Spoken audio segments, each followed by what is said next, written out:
회사를 그만두고 공인중개사 시험을 붙어서 부동산업을 하게 됐고요. 왜 부동산업을 선택하게 된 것도 네네. 사실 부동산업을 원래 생각한 건 아니었고, 네. 내가 24시간 일을 한다고 치면, 네. 9시간 일을 하잖아, 일반 노동법상 네. 노동자들은. 안 그래도 현실은 12시간 일하는데 그렇죠. 12시간 일한 것만큼 나는 더 돈을 벌고 싶다. 내가 한 만큼 수입이 있어야지 희망이 생길 것 같다. 이거는 사실 월급쟁이는 아니었고요. 지금도 그 생각 변함없고, 네. 그래서 정말 치킨집, 네. 떡볶이집, 분식집 이런 것까지도 하는 분들 만나봤어요, 제가. 자영업자들 모임을 있을 때마다 쫓아다니고. 선생님도 회사를 그만두고 뭘 해야 될까 고민을 하실 때? 네. 그래서 한순간에 뚝딱 그만둔 게 아니고, 네네. 회사를 다니면서도 주말마다 시간을 내서. 그런 모임에 참석을 하신 거구나. 네. 뭘 해야 되나 나도. 뭘 네. 하면서 먹고 살아야 되나. 뭘 그렇죠. 하면서 내가 부자가 될 수 있을까 좀 생각을 하신 거예요. 또 어떤 직업인지도 모르니까. 그렇죠. 그래서 그때 많은 분들을 만나봤고, 네. 그때 제가 30대 중반에 갓 꺾일 때였으니까요. 후반 딱 접어들 제 때. 나이 때네요. 네. 그래서 그때 모임이 보통 한 40대, 50대 분들이 많으셨는데, 네. 분들이 저. 선생님도 고민을 진짜 빨리 하신 편인 거네요. 네. 그때 제 나이 때 아기가 3명이었고 그게 진짜 쉬운 게 아닌데. 네. 고정급을 이제 끊어버린다는 그게 네. 정말 무섭잖아요, 사실. 네. 자영업자들 모임까지 막 네. 갔었는데 그 계기가 됐던 게 사실 선생님이 회사 안에서 좀 차별 같은 거를 조금 느끼셨던 거네요. 예. 그래서 그만둬야겠다. 네. 좀 내 능력대로 돈을 벌 수 있는 곳으로 네. 생각을 해서 그러면 그게 자영업이라는 생각을 갖고 이런저런 모임을 좀 참석을 하셨나 봐요. 네, 그렇죠. 네. 그래서 자영업자 모임을 여러 군데 갔는데 어땠어요? 모임을 가지셨는데. 근데 지금 제가 드리는 지금 이 말씀이 많이 편집되지 않고 나간다고 쳤을 때는 네. 직업에 비하라고 오해하실 분들이 계실 수도 있는데, 네. 저는 솔직하게, 전 뭐 모자이크 칠 테니까 솔직히 말씀드릴게. 네. 저는 예. 저도 다 지금 솔직히 얘기하고 있습니다. 그러니까 직업에 대해서 다른 어떤 자영업자분들이 보셨을 때 오해를 하실 수 있으니까. 그렇죠. 근데 사실 그 분들과 함께 만나면은 보통 술자리를 많이 가시잖아요, 한국 사람들은. 그렇죠. 근데 술자리에서 제가 꼭 물어봤어요. 어떤 직업들이 있는지 궁금하니까 어떤 장사를 하시냐, 아니면 네. 어떤 영업을 하시냐 네네. 물어보는데 그 직업에 맞게 행동을 하시더라고요.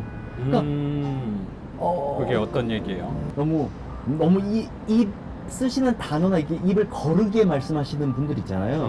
이런 분들 좀 직설적으로, 네. 직관적으로 하시는 분. 뭐 야 쌍시옷, 야이 쌍시옷 막 이러면서 네. 직업을 물어보니까 네. 뭐 그냥 표현하면 술장사. 그러니까 네. 술장사신 분 제가 뭐 이렇게 낮게 표현하는 건 아니지만 네네네. 그런 업종에 맞춰서 얘기를 하고, 또 어떤 영업만 하시는 분들은 어떻게 보면 네네. 같이 얘기를 해보는데 네. 진실성이 안 느껴지는 거야. 솔직히. 그게 어쩌면 좀 느껴지는 거야. 선입관 같은 것도 있을 수도 있겠어요. 그렇죠. 네. 그 사람이 어떤 일을 하고 있구나라고 생각하고 바라봤더니 그 사람 말이나 뭐 생각이나 행동들이 그렇게 보일 수도 있다고 저도 뭐 마찬가지라고 그렇죠. 생각하거든요. 네. 그거는 어디까지나 네. 그분들은 어떻게 보면 그거에 대해서 연습을 하셔가지고 몸에 배인 거죠. 그죠? 어떻게 보면. 억양이나 이게 차분히 말씀하시는 건데, 네네. 제가 그냥 느낄 때는 네. 영업 멘트로만 들리니까 네네. 아는 형, 동생 이렇게 대화하는 관계가 아니고 네. 내가 고객이 된 기분이 되다 보니까 뭔가 이분은 나에게 진실되게 말씀을 안 하신다고 느껴지는 것도 그러다 보니까 아무튼 이런 경우들을 느끼다 보니까 네. 내가 어떤 직업을 가졌을 때 네. 나도 저렇게 행동을 할 맞아요. 수 있고 남들이 보일 수도 있겠구나라고 맞아요, 느꼈는데 그 와중에 네. 거기서 되게 공감이 되는 게 있는데 저도 좀 껴들어도 될까요? 네. 우리 선생님하고 같은 반이었던 분이 식사하다가 그 얘기를 한번 하셨어요. 어떤 얘기였냐면 본인이 이런 다른 수업 같은 것들을 되게 많이 듣고 제 수업을 들으러 오셨는데 다른 데 수업을 들을 때마다 당연히 뭐 저보다 더 훌륭하시거나 뭐 돈도 더 많으신 분들 많이 계시잖아요. 근데 그분들을 봤을 때 내가 수강생 입장으로 그 수업을 들었다 하면 그 강사가 내가 지향하는 방향이기 때문에 오는 본 사람들일 거잖아요. 근데 그치. 그 강사의 모습을 봤을 때 그렇게 닮아가고 싶다는 생각이 별로 안 들었다는 거예요. 그게 왜 그랬냐면 너무 바쁘게 살고 어떻게 보면 이 부동산에 있는 사람들의 그런 선입관이나 그런 특징들을 저도 외관에서 봤을 때 느껴지는 게 뭐냐면 돈에 너무 밝은 거예요. 네. 뭐든지 돈으로만 계산을 하다 보니까 음. 사람들이 되게 뭐라 그럴까 되게 빡빡해 보인다 그럴까 네. 돈만 되게 신경 쓰는 사람들처럼 이렇게 보일 수 있잖아요. 네. 그러다 보니까 인생에 여유가 없어 보이는 느낌을 좀 음. 가지셨나 봐요. 네. 근데 그분이 그 수강생께서 저한테 하셨던 말씀이 선생님한테는 그런 느낌이 안 들어서 너무 좋다고 그런 얘기를 하셨는데 그 이유가 제가 생각할 때는 분명히 저는 좀 방향성에 있어서 내가 부자를 향해 나간다면 이런 돈도 당연히 중요하지만 저는 그런 시간적인 부분도 되게 중요하다고 생각하고 나를 위해서 쓸 수 있는 시간이 많은 게 저는 부자라고 조금 생각을 하고 좀 살아갔던 것 같아요. 그래서 아까 선생님도 뭐 오시면서 표현하셨던 게 왜 죽치고 계시냐라고 하셨던 게 저는 그렇게 살고 싶거든요. 그리고 저는 이게 부자의 삶이라고 저는 생각하고 살아가는 것 같아요. 네. 그리고 또 그렇게 좀 시간의 여유를 가져야지 또 이렇게 찾아왔을 때 뭐 얘기도 나눌 수 있는 거도 오늘처럼 기회가 된다면 이렇게 영상도 찍을 수 있는 게 또 살아가면서의 즐거움이 아닐까 저는 네. 생각을 갖고 살아가고 있습니다. 네, 동감합니다. 네. 고맙습니다. 그래서 그런 직업군에 대한 선입관이 분명히 있는 것 같아요. 선생님 말씀하신 대로. 네. 근데 선생님 만나셨던 그런 자영업자 모임에 갔을 때 선생님이 생각했던 그 선입관하고 되게 일치하는 부분이 있어서 거기에 오히려 아 내가 하면 안 되겠구나 그런 경각심이 조금 들었을 수도 있겠어요. 네, 그렇죠. 네. 그게 있었고 그때 때마침 네. 어느 아주머니죠. 네네. 근데 굉장히 옷차림도 네. 정장 치마 이렇게 깔끔하게 입고 오셨는데 네네네. 다 같이 술자리를 하는데도 네. 몇 번을 뵀는데도 네. 항상 말을 흐트러지지 않게 이게 말씀 이렇게 하시더라고요. 그래서 제가 궁금해서 네네. 선생님은 어떤 장사 하세요? 이렇게 뭐 여쭤봤더니 근데 보통 어떤 사업? 예, 네. 저도 그때는 사실 부동산 하면은 국내 부동산에 그냥 막 앉아 복덕방 계시는 느낌. 분들, 예, 이분들은 제가 집 알아보러 가도 네. 좀 말투가 그렇게 좀 신사적이지 않다고 느꼈는데 굉장히 딱 한 말씀이 나 네. 부동산에 이게 아니었고 네. 아 저는 공인중개사입니다 이렇게 딱 표현하는데 네. 굉장히 멋있었어요. 그러면서 또 부동산을 제가 그때는 잘 모를 때지만 이게 하는 일이 뭐예요라고 저는 앉아서 그냥 사인만 하면 그 계약서 사인만 하면 되는 거 네. 이렇게 생각했는데 네. 어떻게 하면 뭐예요? 시험은 뭐 어떻게 봐요? 네. 했더니 설명을 해주시는데 네. 그냥 거기에서 고민을 하다가 아, 라고. 나도 해야겠구나. 그런 네. 느낌이 오셨나 봐요. 예 그리고 사실 그런 거죠. 아까 봤던 물론 제가 올바른 판단이라고 생각을 당연히 안 하지만 네. 직업에 맞춰서 또 옷 차림새도 있을 건데 그러면 지금도 편하게 네. 입는 편인데 네. 패션을 신경 쓰거나 이런 건 아니고 남 눈치를 안 보지만 네.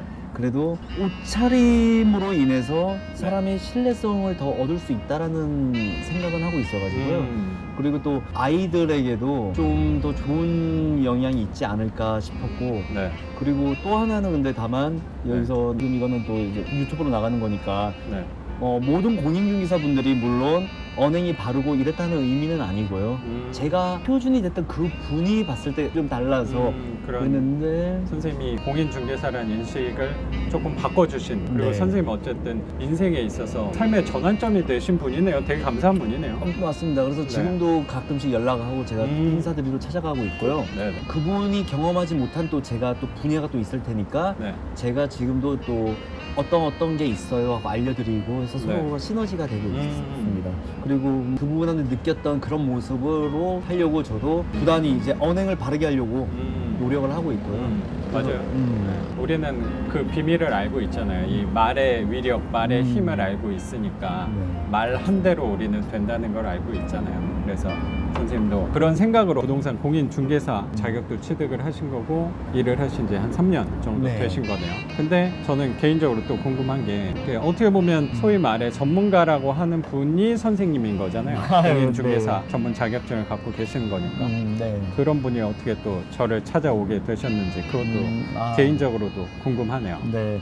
이거는 일단은 저도 제 경험과 제 주변 네. 저도 이제 부동산 대표로서 그렇죠. 다른 부동산 대표분들과 네. 또 부동산도 공인중개사 이런 공인중개사 사무소 분들 외에도 네. 부동산 뭐 시행사나 뭐 이런 네. 뭐 분양하는 네. 이런 쪽에 또 대표분들도 자주 만나고 네. 부동산 투자자분들도 만나다 보니까 네. 느끼지만 사실 이걸 듣는 부동산 업을 하시는 분들 중에 그건 네 생각이고라고 말씀하실 수도 있지만 어디까지 이것도 제가 겪은 거를 말씀드리는 거니까 혹시 오해는 없으셨으면 좋겠습니다.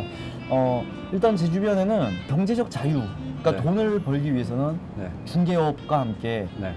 결국은 다 시세 차익이에요. 음. 야, 그렇죠. 서울은 또 강남 아파트 사서 네. 몇 억 불려서 가야지, 팔아야지. 음. 그런데 저도 네. 당연히 그걸 왜 모르겠어요. 그건 누구나 다 아는 건데 그렇죠.